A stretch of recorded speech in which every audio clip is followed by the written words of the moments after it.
Lep pozdrav. V preteklih 2 tednih se je Slovenija soočila z eno najhujših naravnih nesreč v daljšem časovnem obdobju. Nesporno pa je bila to najhujša in največja ledena ujma doslej. Konec januarja, predvsem pa od ponedeljka 3. februarja dalje, so v Sloveniji zavladale izredne vremenske razmere, najprej na Notranjskem, potem pa tudi na večini ostalih območij v Republiki Sloveniji. V ponedeljek 3.2. so se zaprle številne šole, vrtci, ostale institucije na območju celotne države. Tiste, ki so delovale v zaostrenih pogojih. Gospodarstvo je v tem dobrem tednu dni beležilo velik izpad proizvodnje. Najbolj so bili prizadeti mali in srednji obrtniki, ki se tudi po vzpostavitvi zasilne oskrbe z električno energijo ne morejo priklapljati na preobremenjeno omrežje oziroma agregate, ki oskrbujejo gospodinjstvo. Podobno velja tudi za kmetijstvo. Številni gozdovi so popolnoma uničeni. V dneh, ki so sledili tej prvi ujmi, je ta žled oziroma ta ledena ujma prizadela veliko večino Slovenije, kot sem prej dejal, praktično skoraj ni območja, regije, ki ne bi bila vsaj v enem delu prizadeta z njo. Ta ledena ujma je v številnih občinah povzročila tudi hude motnje z oskrbo električne energije, kar je bila poleg otežene prevoznosti nekaterih cest tudi najbolj pereča težava na vseh teh prizadetih območjih v Sloveniji. Najhuje glede oskrbe z električno energijo je bilo na območju, ki ga pokrivata Elektro-Primorska in Elektro-Celje, kjer je bilo več 10 000 gospodinjstev več ni brez električne energije in to kljub izjemnemu naporu vseh, ki delujejo na področju elektrooskrbe. Še danes nekaj tisoč gospodinjstev nima oskrbe z električno energijo, ne iz omrežja, ne iz agregatov, številni pa so danes oskrbovani iz agregatov. Po napovedih pristojnih bodo tako številna gospodinjstva kot tudi gospodarstvo, obrtniki, večje kmetije odvisni od oskrbe z električno energijo preko agregatov še nekaj mesecev. Posledice bi bile seveda še hujše, če se ne bi aktivirali številni posamezniki. Iz tega razloga gre največja priznanje in zahvala številnim prostovoljcem, predvsem pa gasilcem, pa tudi delavcem elektro- in komunalnih podjetij ter vsem ostalim, ki so nesebično priskočili na pomoč s svojim delom in nudenjem take ali drugačne pomoči. Izjemni napori vseh posameznikov, ki so sodelovali in še vedno sodelujejo na terenu, seveda ne morejo odpraviti v celoti posledic te naravne nesreče. Če želimo, da bo sanacija hitra in da bo tudi učinkovita, potem vseh ukrepov ne morejo sprejeti samo v občinah, župani, ministrstva in vlada, pač pa tudi državni zbor preko interventne spremembe zakonodaje, katere cilj naj bo čim hitrejša odprava posledic za vzpostavitev normalnih razmer. Znano je, da nesreče ljudi povezujejo. Tako mora biti v tem primeru tudi v politiki. V poslanski skupini Slovenske demokratske stranke smo na vlado že pred tednom dni naslovili zahtevo oziroma predlog o sprejemu interventnega zakona, ki bi omogočil formalne pogoje za učinkovito sanacijo škode. Pri tem predlagamo, da ne ponovimo napak iz preteklosti, ko so se postopki z interventnimi zakoni zbirokratizirali, odprava posledic pa podaljševala. Kar nekaj imamo primerov iz tega področja, kjer sanacija še po 5, 10 ali več letih ni zaključena. Tem nevarnostim se seveda moramo izogniti. Namen tega zakona je hitra in učinkovita sanacija.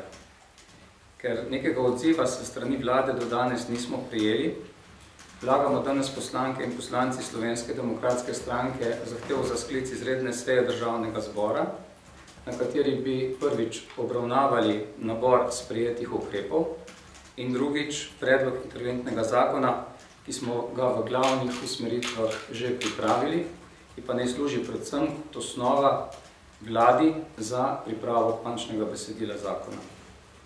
Pričakujemo, da bo vlada čim prej inventarizirala oziroma popisala stanje, predvsem na področju oskrbe z električno energijo in železniške infrastrukture in na tej podlagi določila prioritete sanacije, kjer sta po našem mnenju prioriteti sanacija in novogradnja energetske infrastrukture na območjih, kjer ni zagotovljena elektrooskrba iz omrežja, ter obnova železniške infrastrukture na območjih, ki so glede pretovora strateškega interesa za Republiko Slovenijo. Tukaj imamo v mislih predvsem izjemno poškodovan del proge na petem koridorju, ki je pomemben iz naslova pretovora blaga za Luko Koper.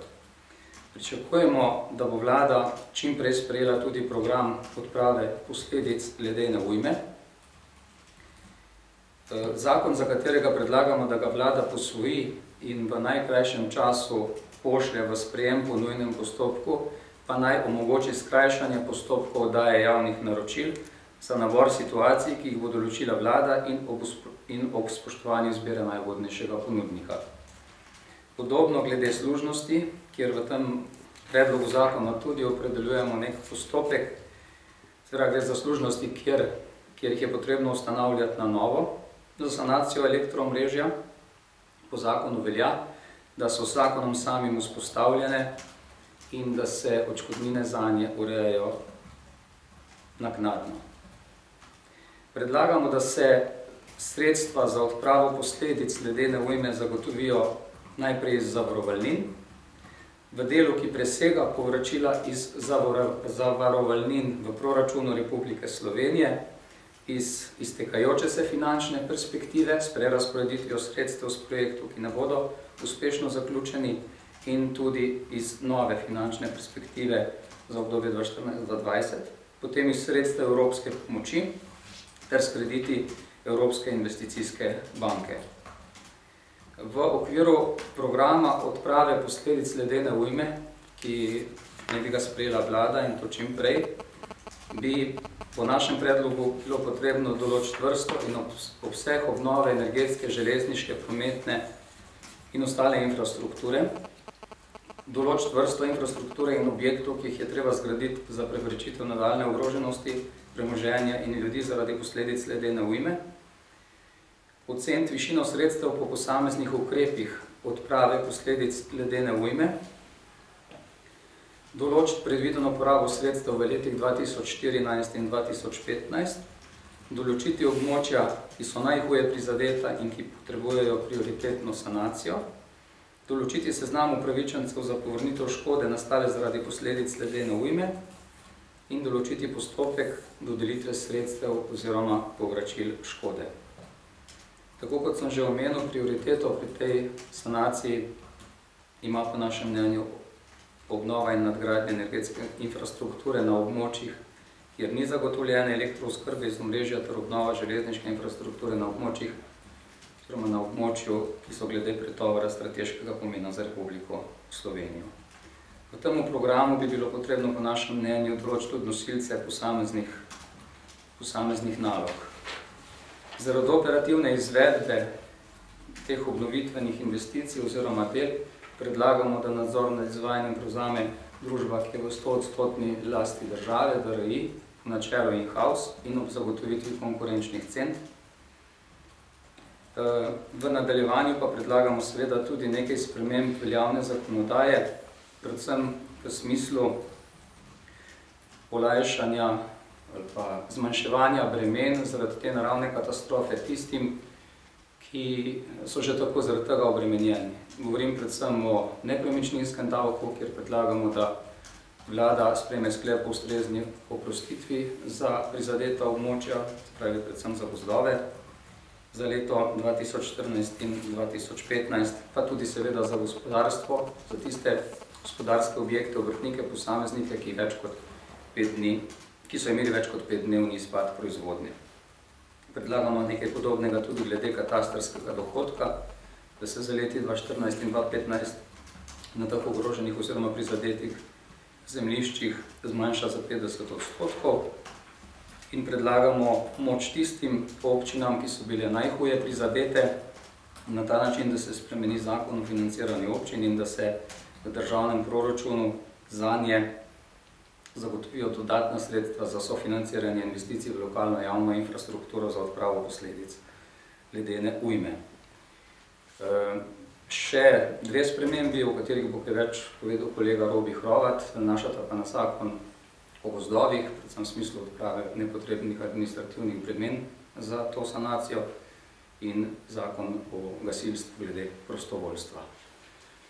Torej, če zaključim, tako kot sem dejal na začetku, najhujše seveda je za nami, vendar so še vedno številna gospodinjstva in gospodarski subjekti, ki nimajo zagotovljene normalne oskrbe z električno energijo in s tem tudi nenormalnih pogojev za poslovanje in za katere je po nekih ocenah predvideno, da take oskrbe še nekaj mesecev ne bodo imeli.